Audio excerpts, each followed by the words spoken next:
Mic number 3 میں اگر کوئی نہیں ہو تو ہم مائک نمبر 4 میں ہمارا انتظار کر رہی ہیں خاتون، ہم ان کو موقع دیں گے۔ میں بیجناتھ گپتا جی بول رہا ہوں، اور میرا کہنا ہے کہ اللہ اگر جرے جرے میں ہے تو دیکھا جا سکتا ہے کیا؟ بھائی صاحب نے کہا کہ اگر اللہ ہر جگہ ہر ذرے ذرے میں موجود ہے تو کیا دیکھا جا سکتا ہے؟ یہ ہندو فلسفی ہے کہ اللہ ہر ذرے ذرے میں موجود ہے۔ قرآن کے مطابق اللہ کی طاقت، اللہ کا علم سب جگہ موجود ہے۔ اللہ لیکن عرش پہ بیٹھے ہیں، تو یہ کہنا اللہ سب جگہ موجود ہے یہ اسلام کی تعلیم میں نہیں ہے، یہ ہندو کی تعلیم میں ہے۔ کیا آپ اللہ کو دیکھ سکتے؟ نہیں، انسان اس دنیا میں اس زندگی میں اللہ کو دیکھ ہی نہیں سکتے، اور اس کی مثال پیش ہے قرآن مجید میں۔ جب موسیٰ علیہ السلام اللہ سبحانہ وتعالیٰ فرماتے کیا میں آپ کو دیکھ سکتا ہوں، تو اللہ تعالیٰ کہتے ان سے کہ اس پہاڑ کو دیکھو، میں میری جھلک اس پہاڑ کو دکھاؤں گا اور اب دیکھو کیا ہوتا ہے۔ تو اس پہاڑ کو جب اللہ تعالیٰ صرف جھلک دکھاتے ہیں تو موسیٰ علیہ السلام اس پہاڑ کو دیکھ کے بے ہوش ہو جاتے۔ اللہ کو تو دیکھا نہیں انہوں نے، صرف پہاڑ کو دیکھ کے بے ہوش ہو جاتے ہیں۔ تو انسان اس زندگی میں اللہ سبحانہ وتعالیٰ کو نہیں دیکھ سکتا ہے۔ انشاءاللہ اگلے زندگی میں انشاءاللہ جب ہم جنت میں جائیں گے وہاں انشاءاللہ ہم اللہ کا وجہ دیکھیں گے۔ یہ کئی حدیث میں اس کا ذکر ہے کہ ہم اللہ کا چہرہ دیکھیں گے۔ اسی لیے ہم کوشش کرتے ہیں کہ اللہ کے احکامات پہ عمل کریں، اس دنیا کے امتحان میں سفلتا پائے، انشاءاللہ جنت میں جائیں گے اور وہاں اللہ کا وجہ دیکھیں گے، اللہ کا چہرہ دیکھیں گے۔ ہوپ دان سے کوشچن۔ جی مائک نمبر 4 میں جو خاتون ہے سوال کر سکتی ہیں۔ میرا نام رامیشوری شاہو ہے۔ میرے لڑکے نے اسلام دھرم اپنایا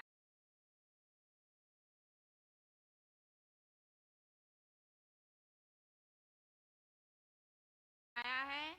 ہم ہندو دھرم کو مانتے ہیں، تو بچے لوگ کون سا دھرم شادی کر لی؟ آپ کے بیٹے نے اسلام دھرم اپنا لیا ہے، اپنا لیا ہے، تو آپ کا سوال کیا ہے ابھی؟